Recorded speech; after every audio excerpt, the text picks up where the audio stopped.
let me tell you this before I get too far ahead. I made a phone call to Carroll County Medical Examiner's office, which turned out to be the coroner's office. There is no medical examiner's office in Carroll County. It's a coroner.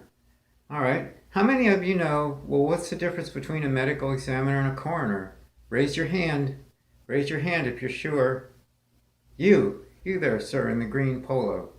Uh, okay, well, my take on it is a coroner is a guy that walks up to a body, bends over, checks for a pulse, listens, and yeah, okay, he's dead, and signs a coroner's certificate. That's what a coroner does.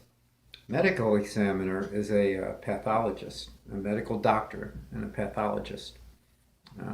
So you can get a coroner's report, you can get the medical report, the cause of death report. Okay. Before I get too far ahead of myself, ladies and gentlemen, to put this into context, but like I said, I did talk to a Mr. J.D. Cree in Carroll County at the coroner's office, and I have that for you. I have that recorded for you. Let me glance at my computer, and I just want to say a couple things. I want to make some comparisons here of how screwed up Carroll County is. Okay. Let me read you a little bit of this. We're going to talk about JonBenet Ramsey here for a few minutes, and after a while, you'll figure out why I'm doing this. Okay, let's bone up a little bit. When someone dies unexpectedly, an autopsy is performed as soon after death as possible. By the way, this is sourced from romper.com. Sometimes in a hospital, and other times at the medical examiner's office or crime lab. When they do the autopsy, particularly if the death was deemed suspicious. If police believe that a crime has occurred, the medical examiner will be a key player in obtaining evidence that could lead investigators to the person responsible. Sounds good to me.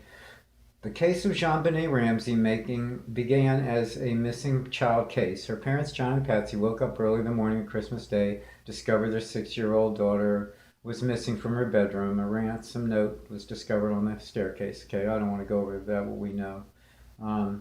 Patsy called the police to report her daughter missing, and investigators arrived on the scene. What happened from there is fascinated and at times horrified. The American public, over the past 22 years, what we do know is that John Ramsey discovered his daughter's body in the basement several hours after the ransom note was discovered. Her body remained in the Ramsey home for the rest of the day until the medical examiner arrived just after 8 p.m. local time. I don't think they needed a coroner in that case because obviously the girl was dead. Well, let me get down to the meat and potatoes of this. They give information on the autopsy. John E. Meyer, MD, was the pathologist who conducted the autopsy on JonBenet Ramsey at the office of the Boulder County Coroner. JonBenet had long blonde hair fixed in 2 ponytails, one on the top of her head, one just below in a half up, half down style. She had green eyes and was wearing a small gold ring on one of her fingers on the palm of her left hand. And a heart was drawn in red ink. Meyer then moved on to what she was wearing when she was found, a long-sleeved white shirt with a sequined silver star on the chest. On her sleeve there was some dried mucus, probably from the nose to mouth. She wore matching white knit-long underwear. Beneath she wore white panties. They were embroidered with roses and the word Wednesday. The panties were soiled and urine and what Meyer described as having several areas of red staining. Her injuries were extensive. She had abrasions on the side of her face, and this is JonBenet Ramsey we're talking about, between the ear and jaw, and possible petricial hemorrhages, tiny broken blood vessels in her eyes.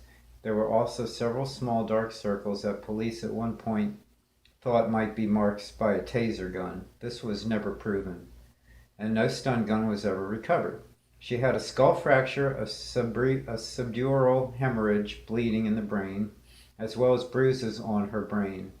She also He also noticed a white cord tying the wrists together and a similar kind of white cord wrapped around her neck and double knotted around a wooden stick fashioned to be a garrote. The wooden stick, he believed, was a broken paintbrush which had the word Korea embossed on the gold of its surface. Well, the most troubling and perhaps unexpected finding were physical signs that JonBenet may have been sexually abused by an unknown person. These findings suggested that at the time of her death she had been sexually assaulted, but she may have experienced sexual trauma prior to the day she died as well. All her major organs were normal for a 6-year-old girl, but Meyer did note that her bladder was empty. This, together with the urine-stained underwear, led many to conclude that she had wet the bed during the night she died. But one piece of evidence found inside JonBenet's body, one that continues to confound detectives, were the contents of her stomach and small intestines. Fragments of yellow, light, and green tan apparent vegetable or fruit material, which may represent pineapple. This was of note because at the Ramsey home, an unfinished bowl of pineapple had been found in the kitchen, and if the medical examiner could determine how long ago JonBenet had eaten the pineapples, it would help detectives pinpoint the time of death and become one of the most contentious elements of the case. Okay. Now, guess what? Delphi and Carroll County, listen up. All right. Okay. The official cause of death report for JonBenet Ramsey. Is it available? You bet it is. Do I have a copy? Of course. Got it from the internet.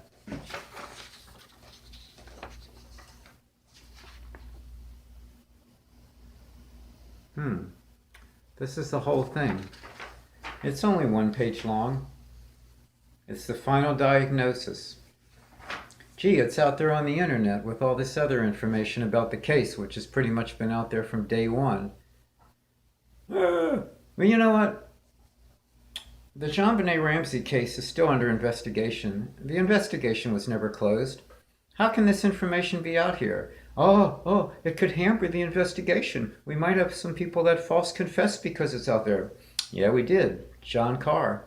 But his DNA didn't match. He was discounted. It had nothing to do with that, the death certificate being out there. What am I leading up to, ladies and gentlemen? That's not going to be too hard to figure out. Let's read this final diagnosis of the official death certificate of JonBenet Ramsey. It's very short. Okay. Paragraph 1. Ligature strangulation. Garroting. A. Circumferential. Some of these words, ladies and gentlemen, I just cannot, I don't know how to pronounce them. I'm not an English major. A ligature with associated ligature furrow of neck. B. Abrasions and potential hemorrhages, neck, petechial hemorrhages, conjunctival surfaces of eyes and skin or face, craniocerebria injuries. Okay. Scalp contusions, linear comminuted fracture of right side of skull, linear pattern of contusions of right cerebral hemisphere, subarachnoid, that's subarachnoid, I do not know how to spell that or pronounce that word, and subdural hemorrhages, small contusions, tips of temporal lobes, abrasions of right cheek, abrasions/contusions, posterior right shoulder, abrasions of left lower back and posterior left lower leg, abrasions and vascular congestion of vaginal mucosa. And there's another area here, toxicology studies. Blood ethanol, none detected. It's alcohol. Blood drug screen, no drugs detected. Okay. Clinicopathological correlation. Cause of death of this 6-year-old female is asphyxia by strangulation associated with cranocerebral trauma. John E. Meyer, M.D., pathologist, 12/27/1996.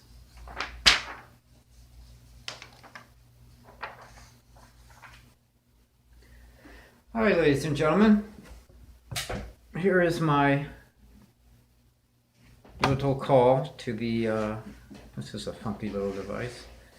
Here's my call to the Carroll County Coroner's Office that I made today. I spoke with J.D. Cree. Very nice gentleman. And you might have to turn the volume up to get this. And this is a funky little player here. But this is about 4 minutes long. Hello, is this the Carroll County Medical Examiner? No, I'm a deputy coroner. We have no medical examiners in Indiana. Oh, okay. I want to ask you a question, and my smartphone records all my calls, incoming and outgoing, just so I'll let you know. But I just have a simple question. How can I obtain a official cause of death report?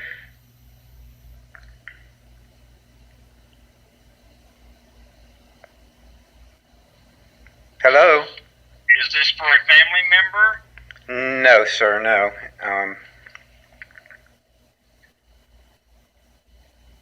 Because you can get a death certificate at the health department. Right. I don't want just a death certificate. I want the an official cause of death report for 2 murder victims in Delphi, Indiana.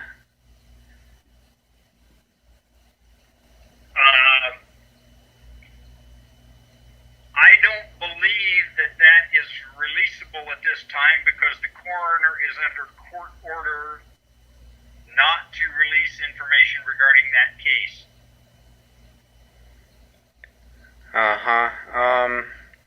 Do you know how long that order could possibly last? I mean, will it eventually be lifted? Because there's plenty of cases that involve minors, murder cases that are still under investigation, and that information has been made public.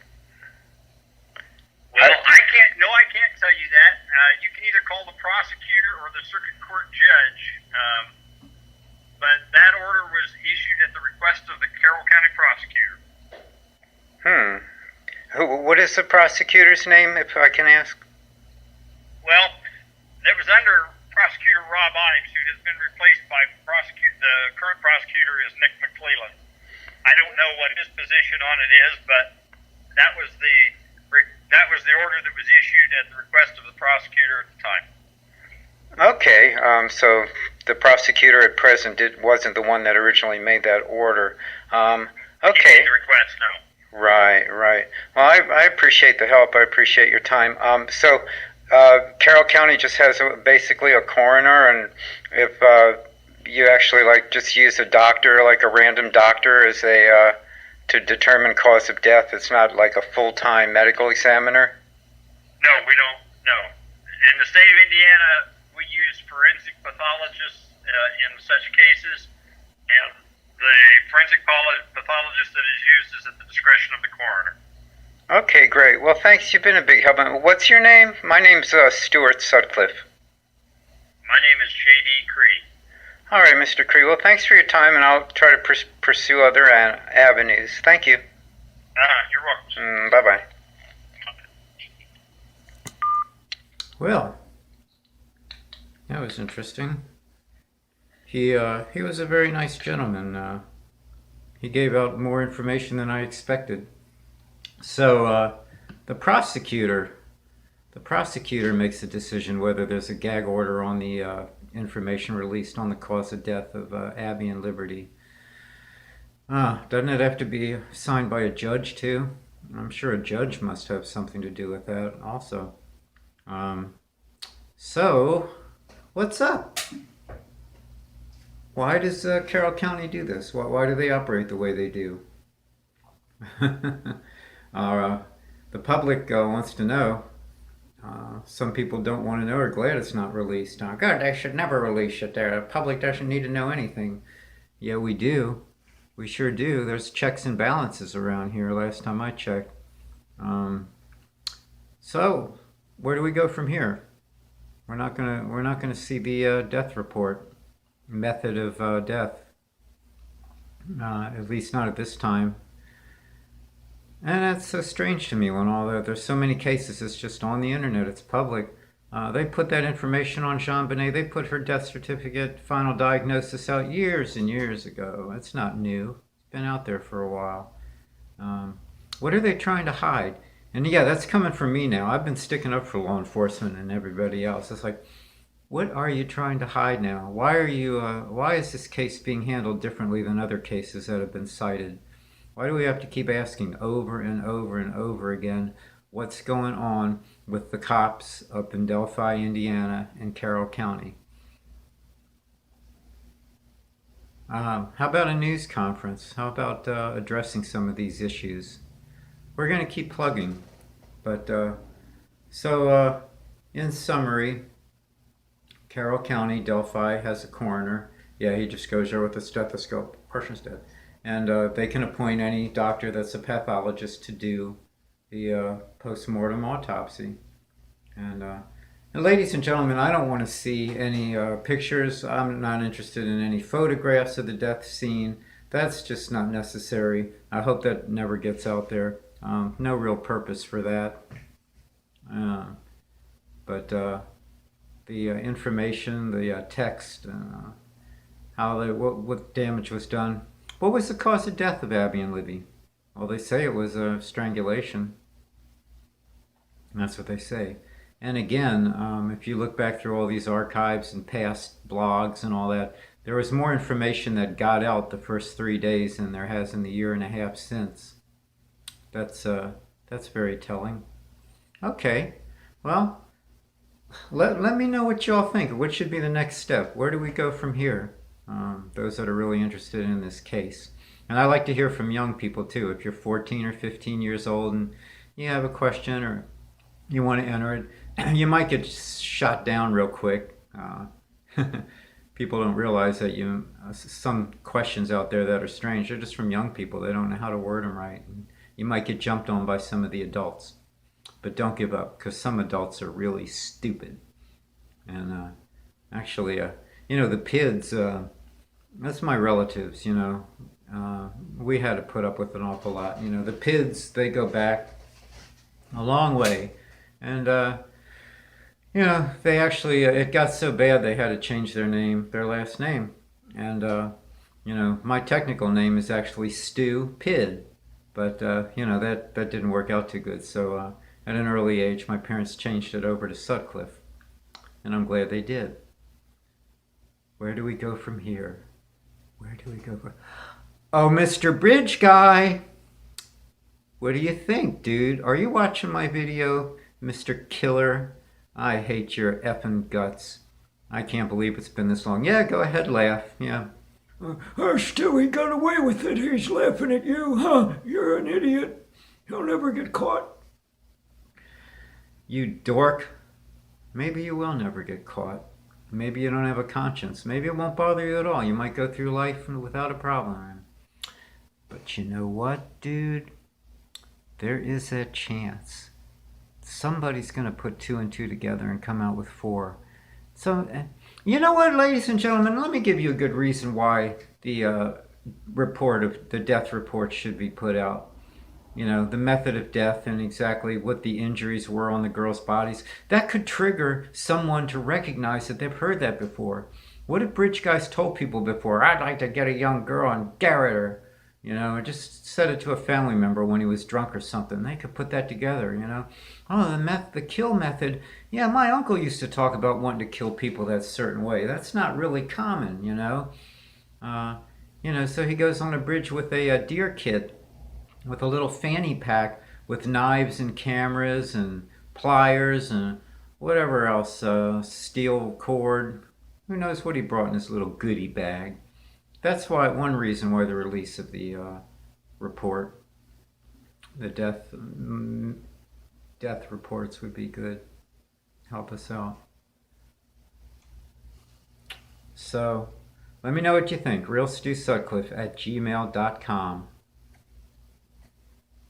Oh, what's that? Looks like blood. Oh, that was terrible. All right, ladies and gentlemen. Till next time, au revoir.